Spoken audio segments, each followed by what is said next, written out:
حمد و صلات کے بعد مقتدر علماء ذوی الاحتشام، حاضرین و سامعین مکرم، اللہ کا شکر ہے 15 روزہ ختم نبوت کورس آج اس کی مرکزی اور اختتامی نشست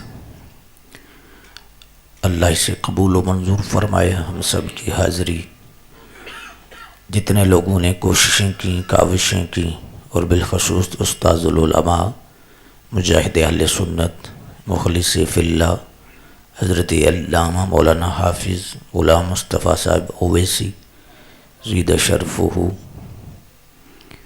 اللہ ان کو بہت برکات کثیرہ عطا فرمائے۔ جتنے لوگوں نے بھی اس کورس میں شرکت کی، چاہے آن لائن کی یا دیگر ذرائع سے کی، اللہ تبارک و تعالی سب کو جزائے خیر عطا فرما۔ جس سینے میں دین سیکھنے کی تڑپ ہوتی ہے، سمجھو اللہ نے اس کے لیے اپنی رحمت کے دروازے کشادہ کرنے، دین کے سمجھنے کے لیے، سیکھنے کے لیے سوچ کا آنا، یہ اللہ کی رحمت اور اللہ کے کرم کا ایک حوالہ ہے اور نشانی ہے۔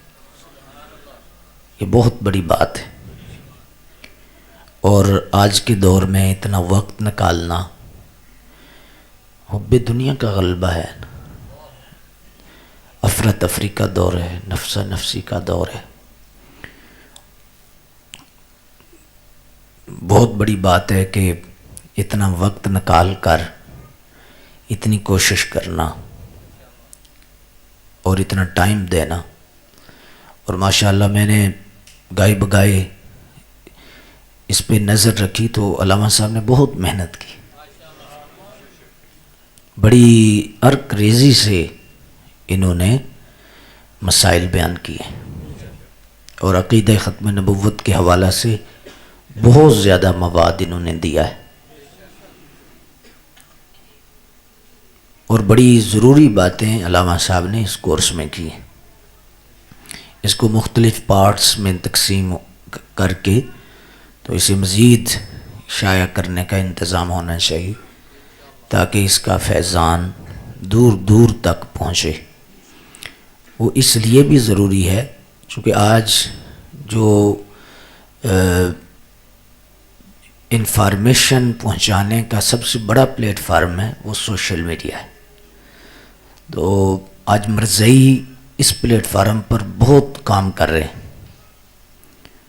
واٹس ایپ گروپس میں ان کے چیلے چمٹے اور ان کے لوگ ابحاث کرتے ہیں، اس پر بہت ساری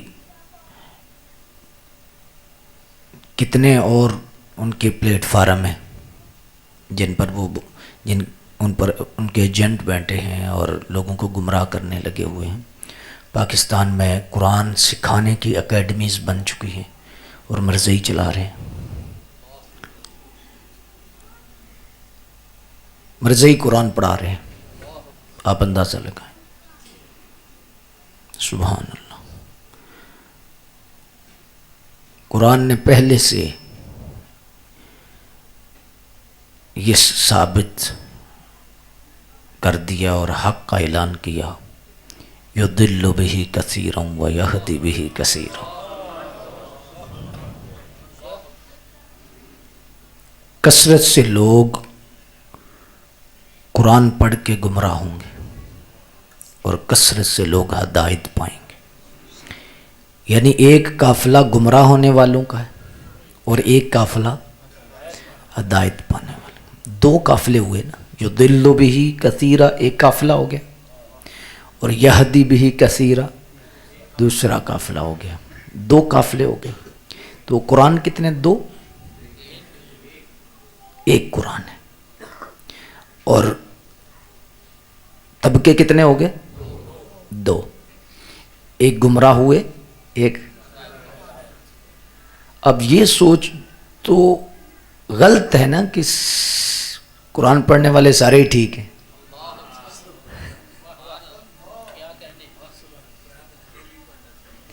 قرآن پڑھنے والے جی سارے ٹھیک ہیں، یہ سوچ صحیح تو نہیں ہے. پتہ چلا کہ سارے قرآن پڑھنے والے صحیح،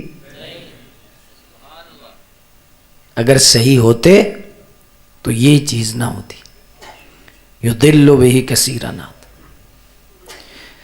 تو حضور حکیم الامت مفتی احمد یار صاحب رحمۃ اللہ تعالی علیہ نے اسی پر اس لیے فرمایا ہے کہ قرآن مجید فرقان حمید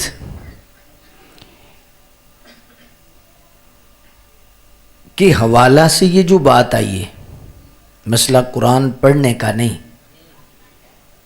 یہ دو جو طبقے پیدا ہوئے ہیں، مسئلہ قرآن پڑھانے والے کا ہے اور سمجھانے والے کا ہے. اگر مرزئی قرآن پڑھائے گا تو مرزیت پھیلائے گا، رافضی قرآن پڑھائے گا رافضیت پھیلائے گا، یہودی قرآن پڑھائے گا یہودیت کا رنگ غالب کرے گا، عیسائی قرآن پڑھائے گا عیسائیت کی طرف لے کے جائے گا. تو جیسا پڑھانے والا ہے ایسا رنگ چڑھائے گا. ہدایت یافتہ قرآن پڑھائے گا تو قرآن ہدایت دے گا.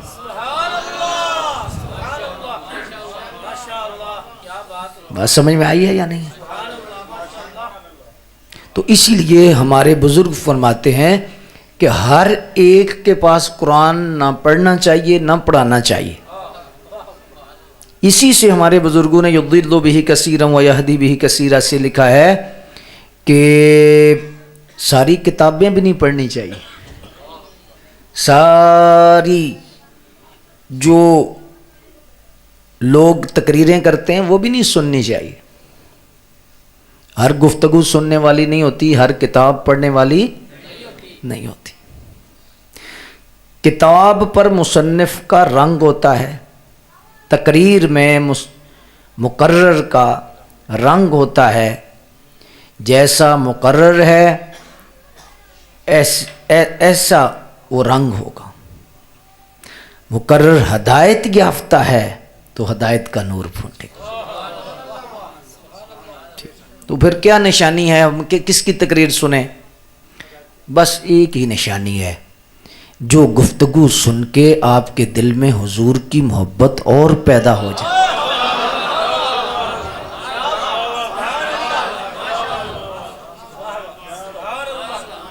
جذبہ عشق رسول پیدا ہو جائے، حضور سرکار کی محبت کا غلبہ آ جائے، حضور کی اتباع کا، حضور کی اطاعت کا. ہاں جی، وہ گفتگو سنو. اور یہ نشانی کس نے بتائی ہے؟ یہ حضور نے نشانی بتائی. کہ پوچھا گیا وہ کن لوگوں کی صحبت میں بیٹھے ہیں؟ فرمایا جن کے دیکھنے سے خدا یاد آتا، ان کے پاس بیٹھو.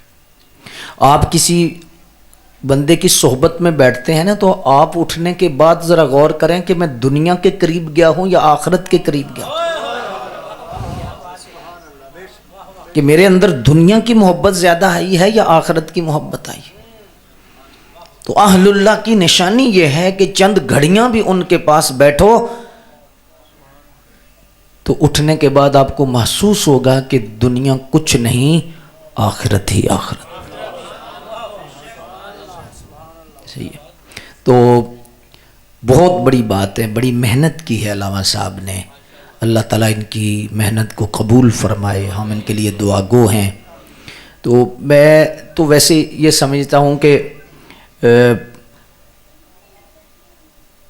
رسول اللہ صلی اللہ علیہ وآلہ وسلم کی پسندیدہ جو چیزیں ہیں، حضور کے پسندیدہ کام کون کون سے جن کو حضور بہت پسند کرتے ہیں. آج بندے چاہتے ہیں نا کہ یار میں کام وہ کروں جو حضرت صاحب پسند کرتے ہیں. ایسے ہی ہے، یہ ایک محبت کا تقاضا ہے. جو حضور سب سے زیادہ پسند کرتے ہیں وہ پتہ کیا ہے؟ وہ کون سا کام ہے؟ جو سب سے زیادہ سرکار پاک چاہتے ہیں وہ دین سیکھنا ہے. وہ یہی کام ہے۔ تفسیر کبیر کے حوالہ سے لکھا ہوا ہے کہ ایک صحابی حضور سرکار کے پاس بیٹھے تھے، سبحان اللہ، کیا بات ہے، اللہ اللہ اللہ۔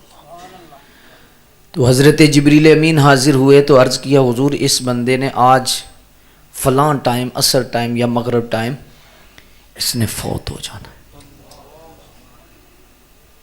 تو سرکار نے اس بندے کو فرمایا بھی تیرا یہ فیصلہ ہو گیا ہے، کوئی پریشان نہیں ہو۔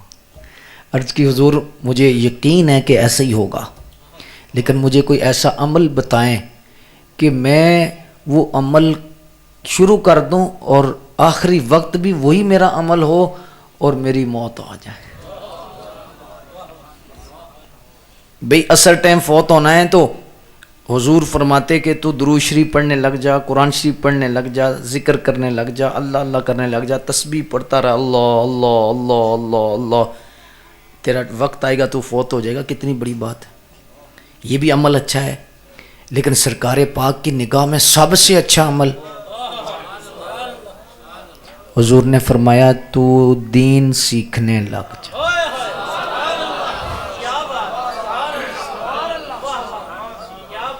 دیکھیں رمضان شریف آ رہا ہے، رمضان شریف میں ہمیں کوشش کرنی چاہیے کہ جتنا زیادہ خیر ہو اکٹھا ہم ہو سکے اکٹھا کریں، کوشش کریں۔ لیکن ہماری نظر میں جب ہم حدیثیں پڑھتے ہیں تو ہم سمجھتے ہیں کہ سب سے بہترین چیز یہ ہے کہ رمضان شریف میں بھی زیادہ سے زیادہ مسائل سیکھے جائیں، دین سیکھا جائے۔ اور میں تو ایسے مشورہ دوں گا کہ رمضان المبارک میں بھی فجر کے بعد اس کورس کو جاری رکھا جائے۔ جی ہاں جی، ختم نبوت کا کورس پورا مہینہ کریں، اس پر بہت ضرورت ہے آنے والے وقت میں۔ اب دیکھیں نا بڑی بڑی ایسی بوٹیاں پیدا ہو گئی ہیں، بڑی بڑی آوازیں اٹھ رہی ہیں، ہاں جی، بڑی بڑی کمپنیاں لانچ ہو چکی ہیں۔ کسی کا ڈیرا کراچی میں، کسی کا پنڈی میں، کسی کا لاہور میں، کسی کا جہلم میں کمپنیاں لانچ ہو چکی، اور ان کمپنیوں کا رد کس نے کرنا ہے؟ اہل حق نہیں کرنا، بڑی بڑی بوٹیاں ہیں، ہاں جی۔ تو ظاہر ہے کہ باطل اپنا کام کر رہا ہے تو حق والوں کو سونا، ہاں جی۔ تو اس لحاظ سے رمضان شریف میں پروگرام رکھا ہے، بہت اچھا بات، فجر کے بعد چاہے مختصر ہی رکھ لیں لیکن پورا مہینہ کوشش کریں، ہاں جی، مشاورت کے ساتھ، اور جو چیز طے پائے، لیکن رمضان شریف میں بھی یہ برکت ہونی چاہیے، ہاں جی۔ اور عقیدہ ختم نبوت وہ موضوع ہے جس موضوع کے بیان کرنے، سننے، سمجھنے اور سیکھنے سے سرکار مدینہ زیادہ خوش ہوتے ہیں، حضور کی نگاہ زیادہ ہوتی ہے، حضور کی شفقت زیادہ ہوتی ہے۔ یہ ایسا کام ہے، ہاں جی۔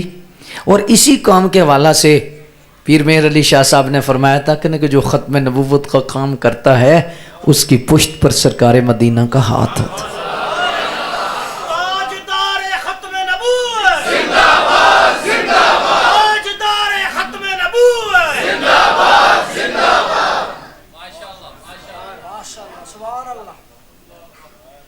تو اس کورس کی تکمیل پر میں نے کہا کہ میں بھی شامل ہو جاتا ہوں۔ میں آج درس کے لیے نہیں بلکہ شمولیت کے لیے آیا تاکہ اس میں جو برکات ہیں مجھے بھی نصیب ہو جائیں۔ بہت اچھی بات ہے، اللہ تعالیٰ آپ کو جزائے خیر عطا فرمائے اور اس مشن کو ہمیں آگے بڑھانے کی توفیق عطا فرمائے۔ جی آپ جس پلیٹ فارم پر بھی ہیں لیکن اپنے حصے کا تھوڑا تھوڑا کام کرتے رہیں، اور بالخصوص ختم نبوت کے حوالہ سے آپ پہلے سیکھیں، سمجھیں اور پھر آگے کام کرنا شروع کر دیں۔ ایک بندہ بھی آپ کی وجہ سے اگر جہنم سے بچ گیا، بد عقیدگی سے بچ گیا، میں سمجھتا ہوں یہ آپ کی بخشش کے لیے کافی۔ بہت بڑا کام ہے کہ ایک بندے کو بھی آپ نے بچا لیا، ایک دوست ہے آپ کا، آپ اس کو بچا رہے ہیں، ہاں جی۔ تو اپنے اندر ذوق پیدا کریں، شوق پیدا کریں. تو یہ نہیں کہ بس رمضان شریف میں کورس شروع ہو گیا بس شروع ہو گیا ہم سحری کر کے سو جائیں، ایسا نہ کریں. میں پورے ذوق کے ساتھ شامل ہوں، اپنے اور ساتھیوں کو لائیں، سلسلے کے جو ساتھی ہیں ان کو بھی اور دیگر ساتھیوں کو بھی لائیں، نوجوانوں کو لائیں. اور یہ مواقع ہوتے ہیں تربیت کرنے کے. دیکھیں نا، جو کاروباری لوگ ہوتے ہیں وہ سیزن پہ شادیاں بھی چھوڑ دیتے ہیں. ہاں جی، تو سیزن ہے چھوڑو جی، سیزن پہ چھوڑتے ہیں کہ نہیں؟ ہائے ہائے ہائے، مسلمانوں کا سیزن ہے رمضان شریف، یہ سیزن ہے. تو اس میں زیادہ سے زیادہ کوشش کریں کہ جتنا ہو سکے ہم اصلاح کر سکیں، لوگوں کی بھلائی کر سکیں. میں اکثر کہتا ہوں کہ دیکھیے، جو خدمت خلق ہے نا، یہ اللہ کو بڑی پسند ہے، خدمت. لیکن یہ بڑا وسیع لفظ ہے، یہ کوئی چھوٹا لفظ نہیں، بہت وسیع لفظ ہے خدمت خلق. لیکن اس کو محدود کر دیا گیا روٹی کپڑا مکان تک، کہ روٹی کسی کو کھلا دینا، کپڑے دے دینا، کسی کی مالی مدد کر دینا،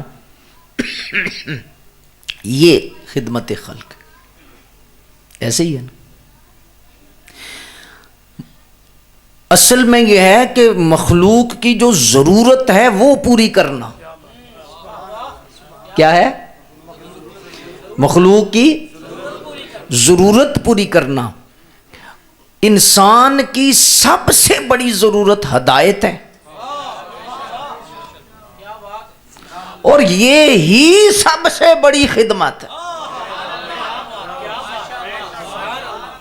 روٹی ہے، کپڑا ہے، مکان ہے، یہ اگر وقتی طور پر کوئی اس میں کمزوری بھی آ جاتی ہے، دن گزر جاتے ہیں، زندگی گزر جاتی ہے.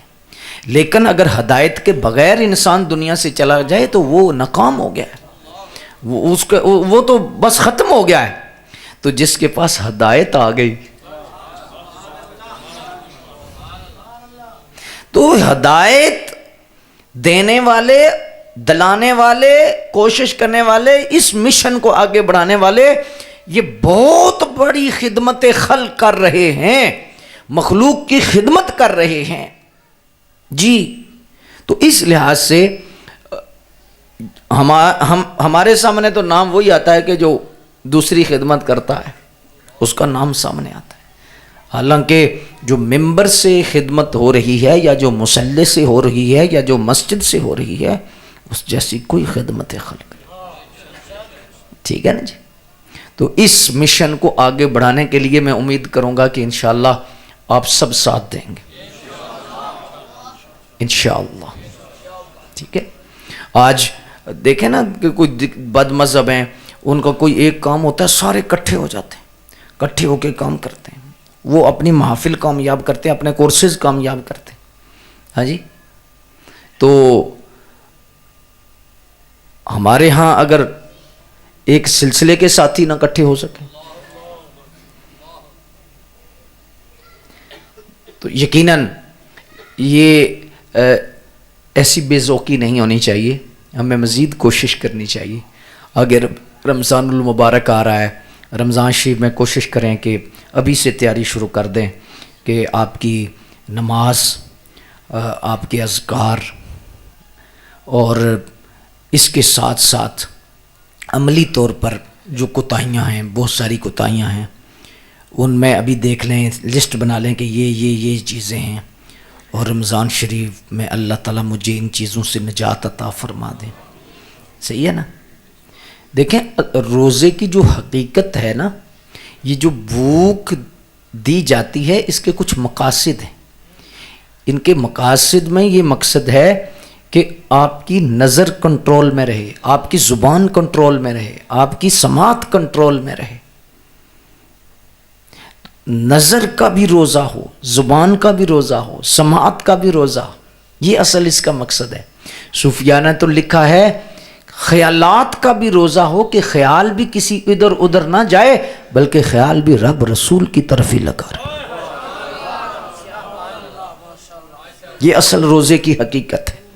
بھوکا پیٹ رکھا جاتا ہے تاکہ یہ گھوڑا جو ہے وہ بے لگام نہ ہو جائے، کیونکہ جب بندہ سیر ہو کے کھانا کھا لیتا ہے تو اس کا نفس زیادہ مضبوط ہو جاتا ہے، تو پھر وہ اکثر برائی کی طرف آتا ہے۔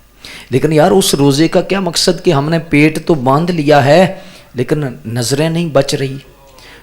میں تو آپ سے گزارش کروں گا جتنے سنگی ہیں اس دفعہ کوشش کریں کہ آپ فیس بک کا بھی روزہ رکھیں، ٹک ٹاک کا بھی روزہ رکھیں، سوشل میڈیا کا بھی روزہ رکھیں۔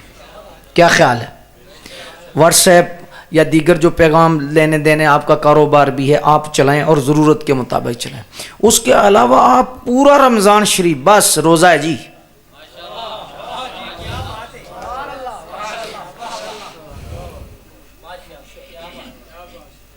آپ اندازہ لگا لینا یہ جو سب سے زیادہ وقت کا ضیاع ہے، وقت بہت ضائع ہوتا ہے، ایسے ہی ہے نا؟ تو رمضان المبارک کا ایک ایک لمحہ قیمتی ہے، ایک ایک لمحہ قیمتی، ہائے ہائے اتنا قیمتی ہے کہ ایک مرتبہ سبحان اللہ کہیں رب لاکھ مرتبہ سبحان اللہ کا درجہ دے۔ کتنی کی قدر پھلاندہ بلبل جانے صاف دماغوں والی، قدر پھلاندہ گرج کی جانے مردے کھاون والی۔ دروشی پڑھیں، ایک مرتبہ پڑھ رہے ہیں 1,00,000 کا ثواب، نفل پڑھ رہے ہیں فرض کا ثواب، فرض پڑھ رہے ہیں 70 فرائض کا ثواب۔ سیزن ہے کہ نہیں؟ ہاں جی، تو اگر ہم فائدہ نہ اٹھائیں تو پھر ہماری اپنی قسمت کی بات ہے۔ تو آپ میں سے ماشاءاللہ آپ سب کو تقریباً میں نصیحت یہی کر رہا ہوں کہ اس رمضان شریف میں ہم فیس بک آف، ہر چیز جو غیر ضروری ہے سب کچھ آف، ضرورت کے بغیر فون آف، دل صاف۔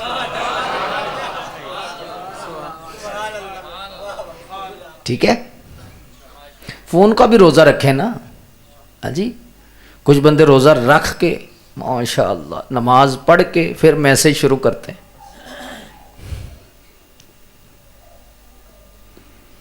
روزے کی حقیقت تک پہنچے، روزے کی روح تک پہنچے۔ منہ بندنے کا نام روزہ نہیں، روزے کے جو حقائق ہیں، ان کی جو حقیقتیں ہیں، اللہ اس تک ہماری نظر پہنچا دے اور ہمیں سمجھنے کی توفیق عطا فرما دے۔ بہرحال کافی دیر سے آپ تشریف فرما ہیں اور آج پروگرام ہی نہیں تھا کہ میں گفتگو کروں گا، ماشاءاللہ آج تو تقسیم اسناد کا پروگرام ہے اور حوصلہ افزائی کے لیے جو تحائف دیے جا رہے ہیں ان کے لیے پروگرام ہے۔ بہرحال میں نے چند باتیں آپ کی بارگاہ میں عرض کر دی ہیں، اللہ انہیں قبول و منظور فرمائے۔ میں سمجھتا ہوں کہ ہم مل کر تھوڑا سا ذکر کرتے ہیں اور دل کی طرف توجہ کرتے ہیں تاکہ اللہ ہمارے دل کو مزید پاکیزہ کر دے، مزید ستھرا کر دے۔ جب اہل اللہ کی محفل میں بیٹھے ہوں، نسبت والے لوگوں کی محفل میں بیٹھے ہوں تو ذکر کرنے سے بہت زیادہ فوائد ہوتے ہیں، دلوں کی دنیا آباد ہوتی ہے۔ اللہ اللہ اللہ اللہ اللہ اللہ اللہ اللہ اللہ اللہ اللہ اللہ اللہ اللہ اللہ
اللہ اللہ اللہ اللہ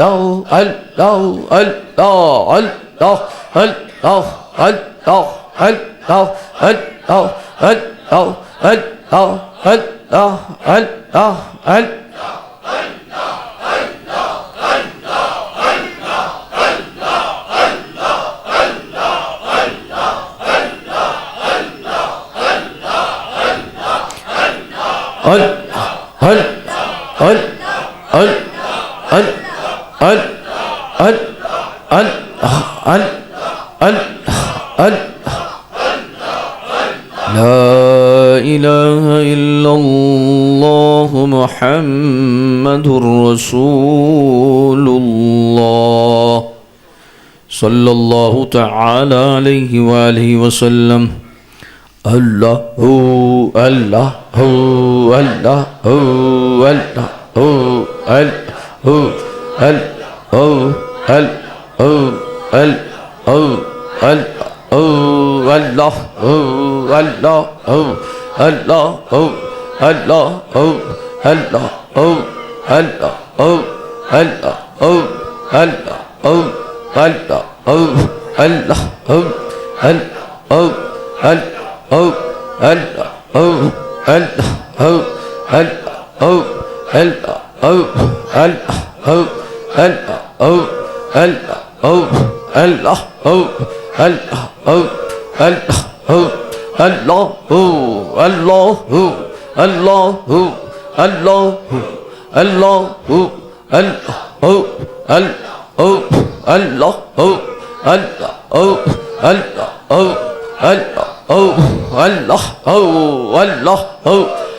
لا إله إلا الله محمد رسول الله صلی اللہ علیہ وآلہ وسلم۔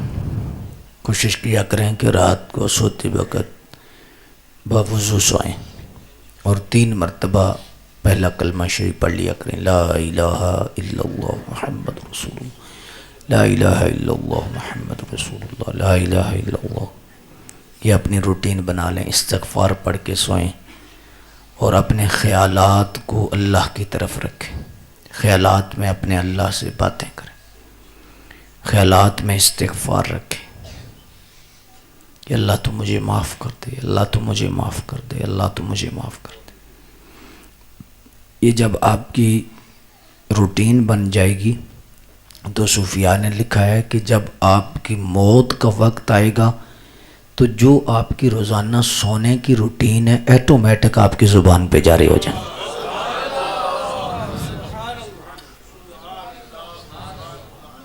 کیا خیال ہے؟ اور اگر اس وقت کلمہ جاری ہو جائے اور اس وقت ہمارا خیال اللہ کی طرف ہو تو کام بن گیا، ہاں جی۔ تو اس لیے روزانہ کوشش کیا کریں کہ یہ سوتے وقت، چلو اگر آپ ایسے تو باوضو سونے والا بندہ جو ہے نا، اس کی بڑی بڑی برکتیں ہوتی ہیں، اس کو بہت برکتیں ہوتی ہیں۔ باوضو رہنے والے بندے پر شیطان حملہ بہت کم کرتا ہے، شیطانی خیالات کم آتے ہیں، اور باوضو بندہ نیکیوں کی توفیق اسے جلدی ہونی شروع ہو جاتی، زیادہ سے زیادہ نیکیاں اس کا مقدر بنتی ہیں۔ تو اس لحاظ سے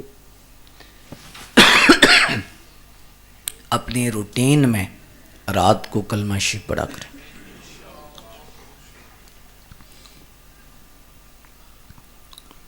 استغفر اللہ، استغفر اللہ، استغفر اللہ، استغفر اللہ، استغفر اللہ۔ ابھی اسی ذوق و شوق سے ہم سلام پڑھتے ہیں، اور سلام کے بعد ہم ترتیب دیتے ہیں تقسیم اسناد کی، تاکہ پھر آخر پر انشاءاللہ ہم دعا کریں گے، لیکن آگے آنے کی کوشش نہ کریں، اپنی جگہوں پہ کھڑے ہو کے بارگاہ رسالت محمد صلی اللہ علیہ وآلہ وسلم ہمیں صلاۃ و سلام پڑھ لیں۔